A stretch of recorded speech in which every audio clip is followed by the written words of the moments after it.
Friends, welcome to Ritesh education. तो आज हम क्लास 9 सिविक में सीबीएसई में chapter number 1 what is democracy and why democracy. तो यहाँ पर हम दो पार्ट में ये चैप्टर पूरा करने वाले हैं। फर्स्ट पार्ट में व्हाट इज डेमोक्रेसी के बारे में देखेंगे and then after second part में हम व्हाई डेमोक्रेसी के बारे में देखेंगे। तो चलो अब शुरू करते हैं। तो democracy is the most prevalent form of government in the world today. It is expanding to more countries and but why is it so? What make it better than other form of the government? तो democracy अगर हम देखें बराबर, तो ये एक प्रिलिवेंट मतलब होता है कॉमन वर्ड है बराबर गवर्नमेंट का, जो के मोर देन हर कंट्री में जो है ना कि वो एक्सपांड किया जाता है बराबर। तो ये क्यों किया जा रहा है बराबर, ठीक है। तो ये जो डेमोक्रेसी है वो गवर्नमेंट बनाने का कोई बेटर जो तरीका है, तो ये डेमोक्रेसी है क्या? तो अगर हम डेमोक्रेसी का मीनिंग देखें तो द वर्ड डेमोक्रेसी, ये जो है वर्ड जो है वो ग्रीक लैंग्वेज पर से आया है, डेमोक्रेटिया पर से आया है। डेमो का मतलब होता है पीपल एंड क्रेटिया का मतलब होता है रूल्स, इसलिए डेमोक्रेसी को हम बोलते हैं रूल्स बाय द पीपल। अब डेमोक्रेसी की एक और हम डिफाइन देखें तो ये जो अब्राहम लिंकन जो यूएसए के जो प्रेसिडेंट रह चुके हैं बराबर, ठीक है, वो अब्राहम लिंकन ने डेमोक्रेसी की डिफाइन दी कि democracy is a government of the people bye the people and for the people. Government क्या है? ये जो लोगों के लिए है, लोगों के द्वारा है और लोगों से है बराबर, वो क्या है? डेमोक्रेसी है। ऐसा अब्राहम लिंकन ने डिफाइन दी है, यानी इजीली हम ये डिफाइन लर्न करते हैं। ओके, तो डेमोक्रेसी जो ये गवर्नमेंट का फॉर्म है जहां पर लोगों के द्वारा रूलर जो है वो इलेक्ट किया जाता है। अगर हम सिंपल फैक्टर देखें तो जो ऑल ऑफ डेमोक्रेसी होती है बराबर, तो गवर्नमेंट जो है वो ऑल ऑफ डेमोक्रेसी में जो लोग चूज करते हैं वो डेमोक्रेसी है। पर example of how democracy is different, democracy किस प्रकार डिफरेंट, अगर हम उसके एग्जाम्पल देखें तो एक एग्जाम्पल आपकी टेक्स्ट बुक में दिया है म्यांमार का। The army ruler of Myanmar they are not elected by the people. Myanmar में कैसा सिस्टम था कि म्यांमार में जो लोग थे बराबर, ठीक है, कि आर्मी रूलर ही मतलब जो है वो राजा का सिस्टम बनाते थे बराबर, उसमें लोग इलेक्ट नहीं होते थे। Those who happen to be in control of the army because of the ruler of the country, यानी टोटल जो कंट्री का जो सब कुछ था वो किसके हाथ में था? आर्मी के हाथ में था। ओके, मतलब वो रूलर के वही मतलब है ना, वही रूलर माने जाते थे। लोगों का कुछ भी नहीं चलता था और आर्मी जो अपना मन माना चाहती थी बराबर वैसा वो करती थी, या म्यांमार में ये सिस्टम था बराबर। तो द किंग ऑफ द, जैसे अगर दूसरा एग्जांपल ले तो सऊदी अरेबिया का रूल जो है, the king of the Saudi Arabia rule not because the people have choose to them to do so, but because they have happen to be born in the royal family. आज जैसे Saudi Arabia का हम example ले तो यहाँ पर क्या royal family में उनका जन्म हुआ है, तो वो सऊदी अरेबिया में क्या बनेगा? वो राजा ही बनेगा। ओके, और वहां पर भी डेमोक्रेसी जैसा कोई सिस्टम था नहीं। एंड देन आफ्टर अब हम देखते हैं फीचर ऑफ डेमोक्रेसी। तो डेमोक्रेसी क्या फीचर है? तो डेमोक्रेसी जो है बराबर इस सिंपल अगर लैंग्वेज में हम बोले डेमोक्रेसी का मीनिंग बराबर, तो democracy is a form of government in which the ruler are elected by the people. This raise many question. अब जैसे डेमोक्रेसी जो है वो गवर्नमेंट का फॉर्म है जहां पर लोग जो है बराबर, ठीक है, अपने रूलर को इलेक्टेड करते हैं बराबर, लेकिन इससे बहुत सारे क्वेश्चन जो है वो अराइज होते हैं। तो किस टाइप के क्वेश्चन अराइज होते हैं? तो who are the ruler in the definition. तो डेफिनेशन के अकॉर्डिंग टू हम डेमोक्रेसी के डेफिनेशन के अकॉर्डिंग टू बोले बराबर, तो रूलर कौन है? What kind of the election constitute in a democratic election. तो किस प्रकार के जहां पर ओके कॉन्स्टिट्यूट के अकॉर्डिंग टू इलेक्शन होंगे। Who are the people who can elect the ruler और get elected as a ruler. तो वो कौन से पीपल है जो रूलर को इलेक्ट करेंगे बराबर, ठीक है, और किस प्रकार के कौन रूलर में कौन जो है वो इलेक्टेड होगा, कौन खड़ा होगा। तो ऐसे बहुत सारे क्वेश्चन हैं। What kind of a form of the government in democracy, democracy में किस प्रकार की गवर्नमेंट जो है वो फॉर्म होगी बराबर। तो ये जो इतने सारे क्वेश्चन है बराबर, तो उसको वन बाय वन ये जो क्वेश्चन है इनका हम जो सॉल्यूशन देखने वाले वो एग्जाम्पल के अकॉर्डिंग टू देखने वाले हैं। आपकी टेक्स्ट बुक के अंदर ऐसे बहुत सारे एग्जाम्पल दिए हैं, उसके एग्जाम्पल के अकॉर्डिंग टू हम सब समझने वाले हैं बराबर। तो जैसे मेजर डिसीजन अगर हम लीडर मतलब मेजर डिसीजन कौन लेता है बराबर, ठीक है, कि इलेक्टेड लीडर ही लेते हैं बराबर। अगर हम फर्स्ट आपकी टेक्स्ट बुक में जो एग्जाम्पल दिया है वो पाकिस्तान का दिया है बराबर, तो पाकिस्तान में था जनरल परवेज मुशर्रफ। ओके, वो मिलिट्री का कू था। ओके, अक्टूबर 1999 में मिलिट्री का जो ओके कैप्टन था बराबर, ठीक है, वो बना था। He overthrew a democratic elected government and declared himself the chief executive of the country. अब ये जो जनरल मुशर्रफ था उसने खुद को ही जो है ना चीफ एग्जीक्यूटिव जो है वो डिक्लेयर कर दिया था बराबर. एंड देन आफ्टर लेटर ही change designation of to president, और उसके बाद उसने जो अपनी चीफ एग्जीक्यूटिव तो वो जो जनरल आर्मी का जो जनरल ऑफिसर था बराबर ठीक है जो कैप्टन था उसने फिर ओके प्रेसिडेंट की डेजिग्नेशन ले ली थी 2002 में okay. And okay in the country that grant him a 5 year extension, और उसने ना ओके खुद को ही मतलब 5 ईयर का एक्सटेंशन दे दिया था. Pakistani media, human rights organization and democracy activists said that the referendums was based on the malpractice and fraud. यानी पाकिस्तानी मीडिया जो है बराबर देखिए कि वो जानती थी बराबर. अब ये जो ह्यूमन राइट जो ऑर्गेनाइजेशन जो चल रहा था वो कब से कैसे चल रहा था, फ्रॉड के अकॉर्डिंग टू चल रहा था, गलत कामों से ही वो सब ओके. ये जो डेमोक्रेसी का जो है ह्यूमन राइट जो ऑर्गेनाइजेशन जो है वो रिफर कर रहे थे उसको. एंड देन इन अगस्त 2002 में he issued legal framework order that amended the constitution of Pakistan.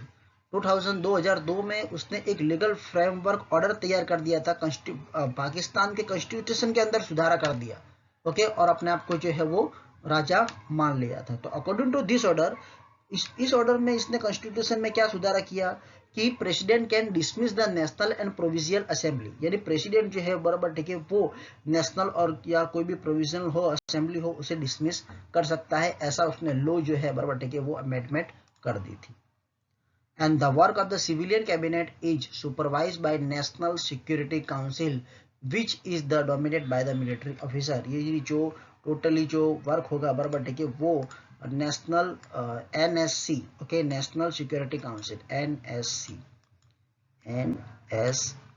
National security council के अकॉर्डिंग टू ही ओके, यानी सो टोटली वर्क जो है वो सुपरवाइज किया जाएगा जो मिलिट्री ऑफिसर होते थे बराबर. इसने ऐसा डिस्क्राइब कर दिया था कौन, मुशर्रफ ने. तो Pakistani has okay had election elected represent have some power but final power rests with the military officer and General Musharraf himself बराबर. यानी पाकिस्तान में इलेक्शन भी होते थे टाइम टू टाइम ओके, एंड वहां पर जो है जो पावर थे बराबर वो भी रिप्रेजेंट किए गए थे, लेकिन फाइनल पावर जो था बराबर वो किसके हाथ में था, मिलिट्री ऑफिसर जनरल मुशर्रफ के हाथ में था.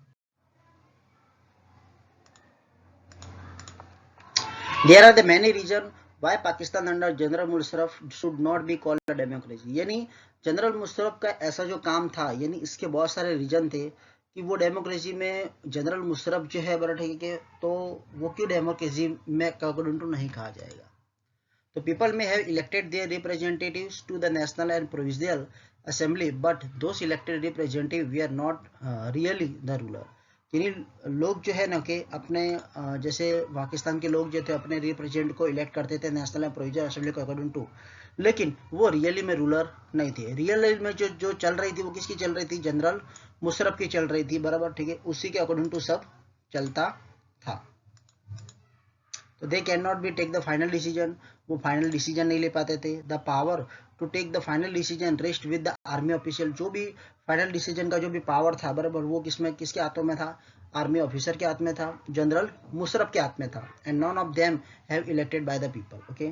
और जो भी लोग इलेक्ट करते थे बराबर ठीक है तो वो तो सिर्फ वन टाइप ऑफ द उसके नाम के अकॉर्डिंग टू चलता था बराबर, वो उनका कोई भी अधिकार नहीं था. They formally have an elected parliament and government, but the real power is those who are not elected. Okay, जो जैसे पार्लियामेंट भी फॉर्मली जो है इलेक्टेड होता था, गवर्नमेंट भी बनती थी, लेकिन जो रियल पावर था बड़ा ठीक है कि वो जो इलेक्टेड नहीं है उनके हाथ में था. तो हम इसके अकॉर्डिंग तो कह सकते हैं कि in a democracy the final decision making power must rest with those elected by the people okay. यानी डेमोक्रेसी के अंदर जो फाइनल डिसीजन थे बराबर ठीक है वो किसके पास हाथ में रहने चाहिए, जो पीपल इलेक्ट करेंगे उन्हीं के हाथ में रहने चाहिए, तभी वो डेमोक्रेसी माना जाएगा. तो इस एग्जांपल के अकॉर्डिंग टू हम ये बता सकते.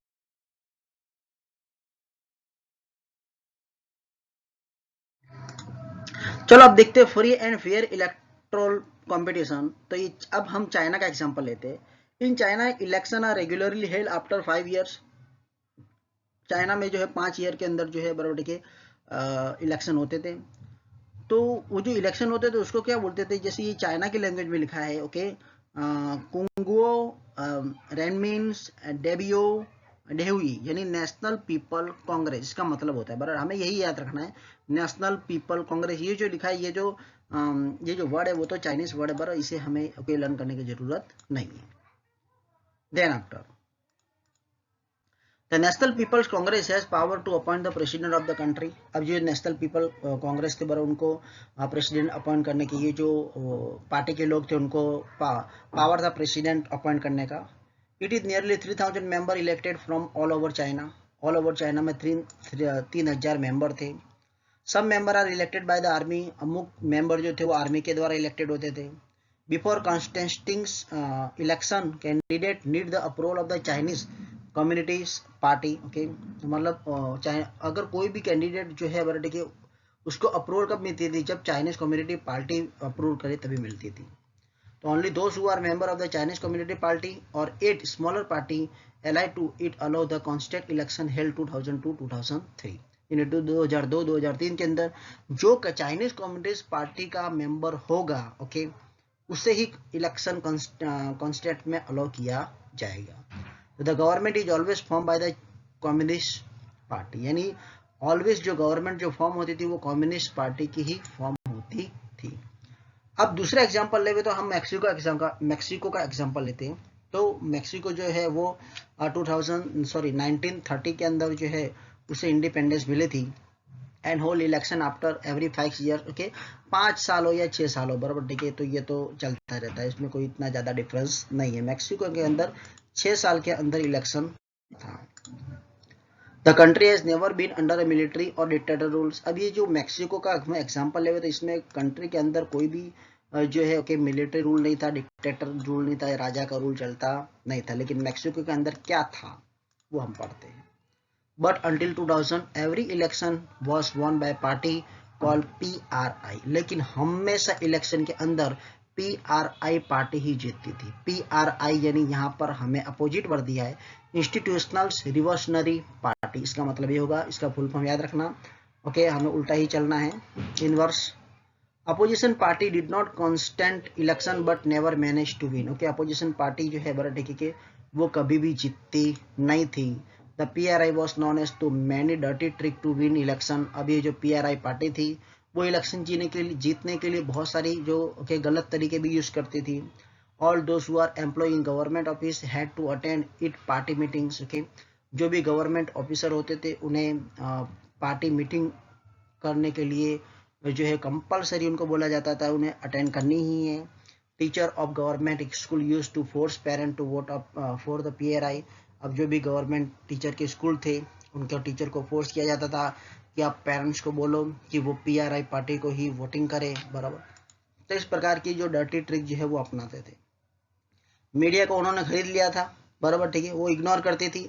ऑनली मीडिया जो है, बराबर, ठीक है, वो मीडिया के अंदर सिर्फ PRI पार्टी के ही प्रशंसा करती रहती, बराबर, उन्हीं की बढ़ाई करती रहती थी, बराबर, और कोई दूसरी पार्टी का तो कोई भी ओके बताती नहीं थी, बराबर। तो सम टाइम द पोलिंग, अब एक बार कैसा होता था कि लास्ट में मान लो ऐसा लगा कि वहां पर ओके PRI पार्टी के आने की जो प्रोबेबिलिटी वो कम है, तो लास्ट समय पे पोलिंग बूथ चेंज कर देते थे जहां पर लोग वोटिंग करने के लिए जाते हैं। एंड और उसी मेंबर को बोला जाता था कि जो के प्लेस चेंज हो गया है वोटिंग का, वो उसी मेंबर को बोला जाता था जो PRI पार्टी को ही वोट करने वाले होते थे। और यानी जो अपोजिशन पार्टी को वोट करने वाले तो उनको मालूम ही नहीं होता था कि हमें इलेक्शन के लिए वोट के लिए कहाँ जाना है। तो इस प्रकार की डट वो यूज करते थे।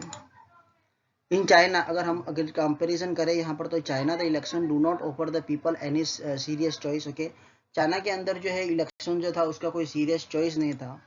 And they have to choose the ruling party and candidate approval by it, okay, उन्हें रूलिंग पार्टी को ही ओके अप्रूवल करना पड़ता था। अगर मैक्सिकन का हम लेवे, बराबर, ठीक है, तो seem to really have choice, उनके पास चॉइस थी, बराबर, ठीक है, लेकिन उनकी जो प्रैक्टिस थी, बराबर, ठीक है, उसके अकॉर्डिंग टू हम देखें तो डर्टी प्रैक्टिस थी, उसके अंदर कोई चॉइस नहीं थी। There was no way in ruling party could be defeat, okay, यानी रूलिंग जो पार्टी थी, बराबर, इस प्रकार के जो उनकी जो माल प्रैक्टिस थे, उन प्रकार के जो फ्रॉड थे, बराबर, ठीक है, उस प्रकार की उनकी जो नीति थी उसके अकॉर्डिंग टू है ना उनके डिफीट होने का कोई चांस ही नहीं थे। Even if people were against it, अगर पीपल उनके विरोध में आए तो okay there are not fair election, वहां पर कोई भी फेयर इलेक्शन होते नहीं थे। Holding election of any kind of is not sufficient. जो वहाँ पर इलेक्शन होते थे होल्डिंग वो सफिशियंट नहीं थे। यानी इसके अकॉर्डिंग तो हम कह सकते हैं कि democracy must be based on free and fair election, यानी डेमोक्रेसी के अंदर फ्री और फेयर इलेक्शन होना चाहिए। Currently in power have a fair chance to losing. अभी जो भी पावर में है बराबर उसके लॉस के चांस भी जो है वो फेयर होने चाहिए, यानी एकदम जो है फेयर तरीके से इलेक्शन होगा तभी वो कॉन्स्टिट्यूशन के अंदर अकॉर्डिंग टू डेमोक्रेसी के अंदर माना जाए। अब देखते हैं 1 person 1 vote 1 value. We read about how the struggle for democracy was linked to demand universal adult franchise. अब यूनिवर्सल एडल्ट फ्रेंचाइज का मतलब क्या होता है? जब एवरी एडल्ट को एवरी इक्वल पॉलिटिकल राइट मिले उसे हम क्या बोलेंगे? यूनिवर्सल एडल्ट फ्रेंचाइज बोलेंगे। These are the many instances of the denial of the equal right to vote, बराबर, यानी पॉलिटिकल राइट के अकॉर्डिंग टू सभी को इक्वल वोट मिले, बराबर, ठीक है, यानी सभी को इक्वल वोट अधिकार मिले वोटिंग करने का। अगर हम 2015 में ले हुए सऊदी अरेबिया में वुमेन को अभी तक वोटिंग करने का अधिकार नहीं मिला। इस्टोनिया का हम एग्जांपल ले ठीक है, वहाँ के जो सिटीजन रूल्स थे, बराबर, ठीक है, जो रशियन से बिलोंग करते वो बहुत ही कम लोग थे, माइनॉरिटी थे, बराबर, उनको वोट करने का अधिकार नहीं मिला। तो ऐसी बहुत सारी प्रॉब्लम है, बराबर। तो democracy is based on the fundamental principle of political equality. अब डेमोक्रेसी जो है वो पॉलिटिकल इक्वालिटी के अकॉर्डिंग टू के सिद्धांत पर ही चलना चाहिए। तो that give us the third feature of the democracy. तो ये हमें थर्ड फीचर बताता है कि in democracy each adult citizen must have one vote, each one vote must have one value. यानी डेमोक्रेसी का अगर हम थर्ड फीचर लेवे तो इसमें हम कह सकते हैं कि एडल्ट सिटीजन जो है बराबर उनको वन वोट मिलना चाहिए और उस वन वोट की वैल्यू भी जो है वो वन ही होनी। Rule of the law and respect for right. मतलब लॉ का रूल क्या है और अधिकारों की रिस्पेक्ट कैसे करनी है। जैसे अगर हम यहाँ पर एक जिम्बाब्वे का एग्जांपल लेते हैं तो Zimbabwe attend independence from white minority rule in 1980। वहाँ पर माइनॉरिटी रूल चलता था। वहाँ पर जो जिम्बाब्वे की कंट्री थी वहाँ पर जानू पीएफ इसका जो फुल फॉर्म है वो तो जिम्बाब्वे के लैंग्वेज में लिखा है, हमें सिर्फ जानू पीएफ याद रखना है, बराबर, ठीक है। द पार्टी फ्रीडम स्ट्रगल था उनका, उनके जो लीडर थे वो रॉबर्ट मुगाबे था, बराबर, ठीक है। जब से ये जो जिम्बाब्वे इंडिपेंडेंट हुआ तब से 1980 के आफ्टर तो इलेक्शन जो है वहाँ पर रेगुलरली जो होते थे इलेक्शन, लेकिन वहाँ पर जानू पीएफ के ही जीतती थी। तो प्रेसिडेंट जो मुगाबे था वो पॉपुलर था, बराबर, ठीक है, लेकिन उसकी जो प्रैक्टिस थी वो अनफेयर थी इलेक्शन के अंदर, यानी वो भी गलत तरीकों से जीतता था। Over the year, his government changed the constitution several times to increase the power of president and make him the less accountable. अब ये जो है वहां पर ये जो मुकाबले था, बराबर, ठीक है, इसने क्या किया था, अपने पावर तो बढ़ा दिए थे प्रेसिडेंट के, बराबर, ठीक है, लेकिन वो अकाउंटेबल मतलब रिस्पॉन्सिबिलिटी जो है वो कम लेते थे, इतनी रिस्पॉन्सिबिलिटी लेते नहीं थे। Opposition party worker were harass and their meeting desperate. Opposition party जो थे वो हैरान हो गए थे, उनकी जो भी मीटिंग होती थी वो डिस्परेट हो जाती थी। Public protest and demonstration against the government were declare illegal. जो भी पब्लिक प्रोटेस्ट होती थी, डेमोन्स्ट्रेशन होते थे गवर्नमेंट के उसे डिक्लेयर कर देते थे। तो television radio were control by the government. Television radio पर गवर्नमेंट का कंट्रोल था। Gave only the ruling party's version. Ruling party का ही वर्जन जो है हमेशा चलता था। There were independent newspaper but government harass those journalist who went against it. Newspaper तो इंडिपेंडेंट था लेकिन कोई भी जर्नलिस्ट जो है वो गवर्नमेंट के अपोजिशन में चल सकता नहीं था। तो इस प्रकार के सब षड्यंत्र। गवर्नमेंट इग्नोर सम कोर्ट जजमेंट। अमुक कोर्ट जजमेंट भी है ना गवर्नमेंट इग्नोर कर दी थी, बराबर, ठीक है, जो भी उनके सामने अगेंस्ट में प्रेस किया जाता था। यानी वो ऑफिस में भी जो उनके 2017 में फोर्स करती थी। यानी जिम्बाब्वे जो है ना वो पॉपुलर अपलोड तो हमें शो अप करता है, तो ruler is necessary in a democracy, लेकिन वो सफिशियंट नहीं था। तो popular government can be undemocratic. ये पॉपुलर गवर्नमेंट थी वो अनडेमोक्रेटिक थी। तो popular leader can be autocratic. और वहाँ के जो पॉपुलर लीडर थी वो ऑटोक्रेटिक थी, यानी अपनी मनमानी करती थी, बराबर। ऑटोक्रेटिक मतलब होता है मनमानी करना, अपने मनमाने तरीके से वो जीतती थी। तो they should be free to think and to have opinion, to express this in public, to form the association, to protect other political action, यानी वो जो है बराबर ठीक है वो फ्री तरीके से वो विचार सके, अपना ओपिनियन दे सके, इस प्रकार की पॉलिटिकल एक्शन जो है वो होनी चाहिए। तो everyone should be equal in the eye of the law, law के अकॉर्डिंग टू सभी इक्वल होने चाहिए, डेमोक्रेसी में कहा गया है। तो there are the some condition that apply to way a government in run after the election, हम वो कंडीशन थी। And democratic government can not whatever it like and simply because it won an election, बराबर। Democratic government जो होती थी बराबर ठीक है, वो उसे क्या पसंद है वो महत्वपूर्ण नहीं रखता है, लेकिन जो वो जीत जाते हैं ना, लोगों को क्या चाहिए महत्व वो रखता है, बराबर। रिस्पेक्ट सम बेसिक रूल्स, जो बेसिक रूल है बराबर ठीक है वो भी रिस्पेक्ट करने चाहिए। In a particular it has to respect some guarantee to the minority, minority जो है बराबर ठीक है वो वोटिंग करती है तो उनकी भी रिस्पेक्ट करनी चाहिए, ओके। और उन्हें जब हम वोटिंग से अकॉर्डिंग जीतते हैं, हम उनको वायदे करते हैं बराबर, तो उनको भी हम कुछ रिस्पेक्ट करते हैं, यानी उनको भी हम कुछ प्रॉमिस करते हैं, वो हमें प्रॉमिस भी निभाने चाहिए। Every office bear the certain right and responsibility assigned by the constitution and law. Both this accept give us the fourth and final feature, ये जो है हमें फोर्थ और फाइनल फीचर दे कि democratic government rule with in the limit set by the constitution, law and citizen right. In democratic government कैसी होनी चाहिए, जो कॉन्स्टिट्यूशन, लॉ और जो नागरिकों के अधिकार है बड़ा ठीक है, उनकी लिमिट नक्की कर सके, यानी वो अपनी लिमिट से बाहर ना निकले।